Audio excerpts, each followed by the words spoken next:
Hey guys, welcome to the next tutorial of ethical hacking and penetration testing via Kali Linux. So in this tutorial, we will be taking a look at how actual the DNS communication works. The DNS protocol, that is the domain name system, and as defined by the in the RFC 1034 and 1035, is what some consider one of the most important protocols in use by the internet. This is because DNS is the, you can say, as proverbial molasses that holds the bread together. In a nutshell, whatever you type in the web address such as http://www.google.com into your browser, a DNS request is made to a DNS server in order to find out the IP address that name resolves to. This is because routers and the devices that interconnect the internet do not understand google.com.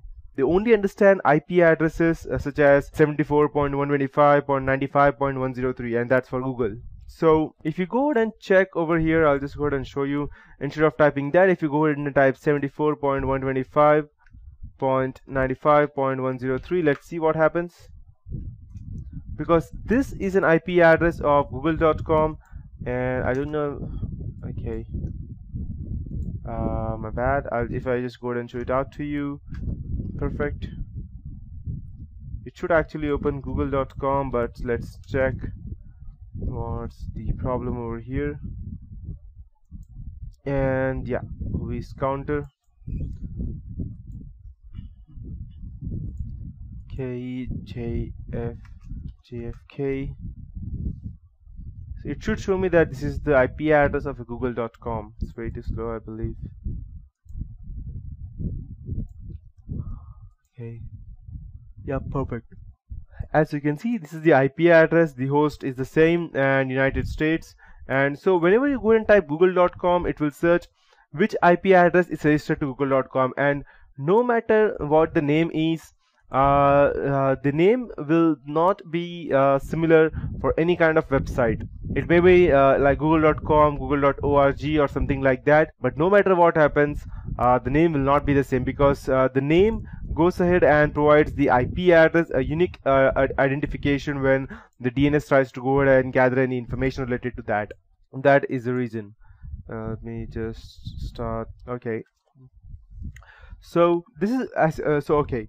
So the routers understand only the IP address and not the actual name. And later on, the name which is registered under the IP address will get converted to the IP address, and the router will then be able to identify how what exact the DNS is of an IP address. So DNS server itself works by storing a database of entries, which is called as resource records of IP addresses, to DNS name mappings, communicating those resource records to clients and communicating those resource records to other DNS servers as well. The architecture of DNS servers throughout enterprises and the internet is something that can be a bit complicated. As a matter of fact, there are a number of books dedicated to DNS architecture. I will not cover the architectural aspects or even the different types of DNS traffic. You can review that various DNS traffics related to RFCs later on their own website. But we will be taking a look at the basic DNS transaction, and this is how it looks like. DNS client and the DNS query the response. So DNS functions in a query response type format. A client wishing to resolve a DNS name to an IP address sends a query to the DNS server, and the server sends the requested information in its response. From the client's perspective, only two packets that are seen are this query and response only. The scenario gets a bit more complicated or complex when you consider DNS recursion. Due to the hierarchical nature of the DNS structure of the internet, DNS servers need the ability to communicate with each other, and in order to go ahead and locate the answers for the queries submitted to the clients. After all, it might be fair expect our internal DNS servers to know the name to IP address mapping of our local intranet server, but we cannot expect it to know the IP address correlated with Dell or Google, because that would be illegal again. This is where the recursion comes into play. Recursion is when one DNS server queries another DNS server on behalf of a client who has made a request. Basically, this turns a DNS server into a client itself, as you can see in this system, this one perfectly. Okay, and spoofing DNS, there is more than one way to skin a cat totally, and there is definitely more than one method available for performing DNS spoofing. I will be using a technique called as DNS ID spoofing now. So, and before I proceed, as you can see, this is the local DNS server, this is the client, and this is the external DNS, and this is the attacker.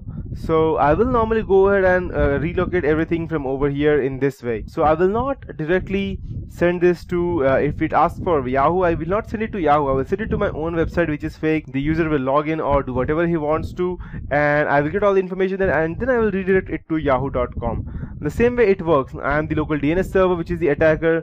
A response query is sent, the query response comes back, and I send it back to the client. That's how it works. So there's more than one way, as I told you, and every DNS query can be modified or changed depending upon the tools that you have. Every DNS that is sent out over the network contains a uniquely generated identification number that's purpose is to identify queries and response and tie them all together.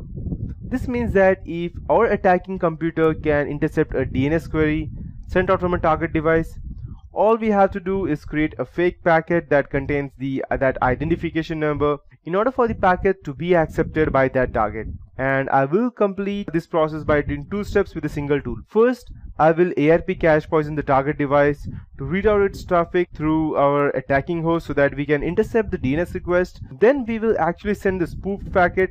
The goal of this scenario is to get the users on the target network to visit our malicious website rather than the website they are attempting to access, as you can see over here in this figure. The DNS spoofing attack using the DNS ID spoofing method, there are very few different tools available over here in total. So there are different types of tools available can be used to perform DNS spoofing. I will be using the ItterCap, which has both Windows and Linux version, and it has a graphic user interface as well, so it will be easier for you to understand. And you can download ItterCap from its own website. I'll show you if you are using a Windows version. Probably not, because this tutorial is for Kali, but still, if you need some time, then you can go ahead and see at SourceForge website. And you can go ahead and download the star.gz if you're using it on Linux or something else, or Debian, something like that.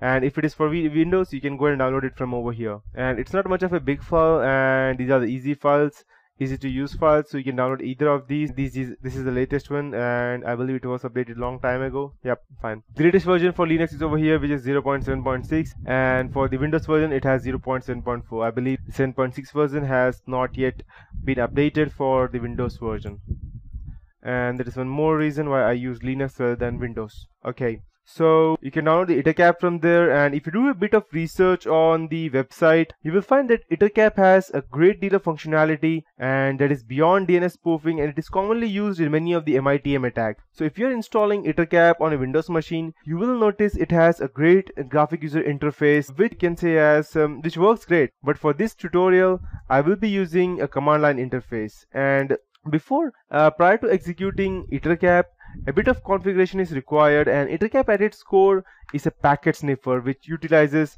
various plugins to do the various types of attacks it can perform.